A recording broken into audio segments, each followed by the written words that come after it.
No niin.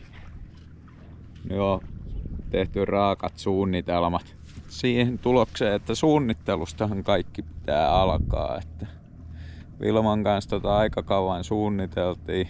Vilma teki paljon pohjapiirustuksia ynnä muuta ja kannattaa miettiä, että mihin käyttöön sitä tekee. Me tehtiin nimenomaan sinne, että mennään pohjoisille pienille teille. Eli auto ei ollut saanut olla kauhean suuri ja pitkä. Ja siinä piti olla maasto-ominaisuuksia. Siitä lähtiin liikkeelle. Pääsee nukkua ja siellä on hyvä nukkua. Ruoan laitto oli sitten haluttiin sähköä.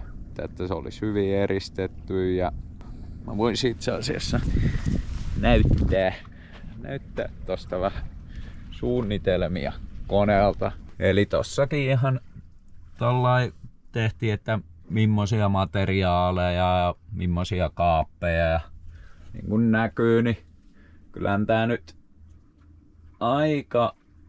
aika samalta vaikuttelee kuin noissa suunnitelmissa. Meidän piti ostaa nimittäin mökki, mutta ei ostettu, niin tehtiin tästä sitten mökki.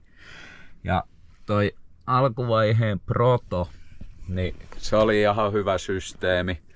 Me siis teippailtiin tänne pahvilaatikoita ja pistettiin jotain istuimia, että näki, että millaisia mittoja ja mahtuuko ole, ettei vaan alkanut tekee ja sitten todennut, että eihän tässä mahdu liikkuu. Nettihan pullollaan kuvia, että sitä tuli aika paljon selattua ja sieltä valittua sitten parhaimpia niitä, mitä itse piti tärkeän. Pohjapiirustushan on todella tärkeä tehdä skaalaansa, että sä tajuat, että mitä mahtuu ja mitä ei. Sitten aika tarkkaan tehtiin kaikesta mitat ja suunniteltiin ihan kaapistoon lähti, että minkä kokoisia kaappeja ja mitä me siellä säilytetään. Me haluttiin pieni auto, että tällä mahtuu meneen pieniin tiloihin. Jouduttiin tinkiin esim. Ajatuksesta, että olisi sisävessa ja suihku. On meillä tossa tommonen porttapotta. Ei me sillä mitään erillistä koppia tähän alettu tekeen, koska ei tänne vaan yksinkertaisesti kauhean hyvin olisi mahtunut.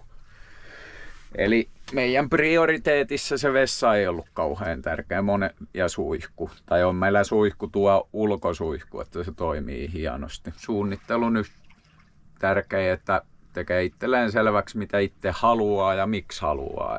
Se kannattaa ensimmäisenä miettiä, että paljon on rahaa siihen panostaa siihen autoon ja sitten miettiä, että mihin se raha haluaa panostaa, koska jossain voit sitten tinkiä ja sitten johonkin voi panostaa enemmän, mutta semmonen esimerkki, että sähköjärjestelmä, inverteri ja mä ostin eka semmosen kiinalaisen ja se oli 500 vai vähän alle ja mä testailin sitä tallilla ja eihän se pelannut siinä tallin lattialla ees, niin mä totesin, että tästä ei tuu mitään, että mä en ala tämmösen kanssa tuo mettässä tappelee. Pakkasin takaisin ja lähetin ja pistin firmaa, että pistä tuleen se kunnollinen. Se nyt oli 3 kertaa kalliimpi, mutta eipä ole tarvinnut tapella sen kanssa, että kannattaa sitä aina pohtia vähän, että onko halvin paras. Ennen kuin autoa ostaa ja alkaa tekemään, niin kannattaa miettiä, että missä sä toteutat se auton. Kun auto on tosiaan aika isohko, niin ei se ihan joka talliin mahdu. Niin ulkona, esimerkiksi talvella Suomessa, niin kyllä voin sanoa, että itse alkaisin lähteä tekemään. Toki pystyy tekemään, ei siinä mitään, mutta on se aika HC-hommaa. Kesällä ehkä onnistuu, mutta kyllä kannattaa katos tehdä, että vesisade ei haittaa siinä. Mä taas lunttaan tästä uskomattomasta lapusta. Ei tämmöisen tekeminen periaatteessa kauheasti maksa, jos sä voit heittää vaikka pelkään patjan tonne lattialle ja lähteä sitten mettään. semmonen, mitä me huomattiin Vilman kanssa, niin tilausajat tavaroissa, ikkunoissa, niin saattoi olla aika pitkiä. Että jotain palikoita odoteltiin kuukausikin. Niin sitten se vähän, että jos sä mietit, että mä teen talvesata ja sä odotat jotain ikkunaa, mikä pitää pistää paikalle ennen kuin kaikki muut, niin se on vähän huono lähtökohta. Eli kannattaa pyrkiä siihen, että ottaa selvää mitä tarvitsee ja tilaa ne kaikki kamat. Että ennen kuin, tai ottaa selvää, että niitä kamoja saa.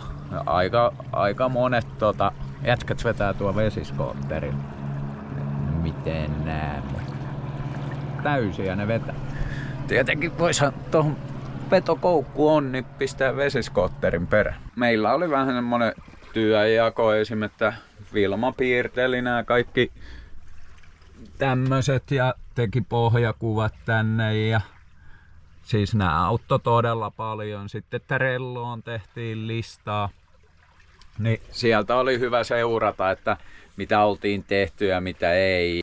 Sitä haluan muistuttaa aina, kun suunnittelee, että ottaa sieltä Trafin sivulta selvää niistä, mitä laki sanoo. Siellä on paljon niin kuin, siellä on helppoja ohjeita just siitä, että miten veroton matkailuauto, mistä se koostuu ja sitten esim.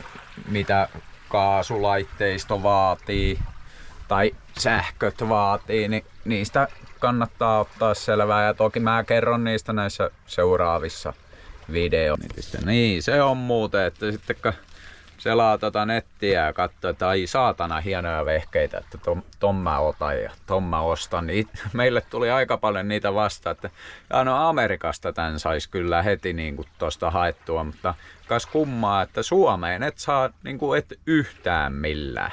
Muuta kuin ottaa paperin käteen ja pistää siihen ihan ensimmäisenä ylös, että mitä meinaa käyttää rahaa ja sitten sen mukaan alkaa autoon ja miettii mihin menee tekee ja sitten pistää ylös, että mikä on itselle tärkeintä ja sitten alkaa siitä miinustelee ja katsoo, että koska rahat loppuu. Että olisihan se komea, että jos olisi niin paljon rahaa, että ei tarvitsisi suunnitella ollenkaan. Tietenkin voisi kävellä johonkin kauppaan ja ostaa kokonaan valmiin, mutta ei siinä tietenkään näin paljon ole tyyliä missään tapauksessa. Tietää sitten, jos joku ei toimi, niin voi itteensä syyttää, ei voi soittaa mihinkään. Ei muuta kuin lappua käteen alkaa suunnittelemaan, niin hyvä siitä tulee. Katsotaan.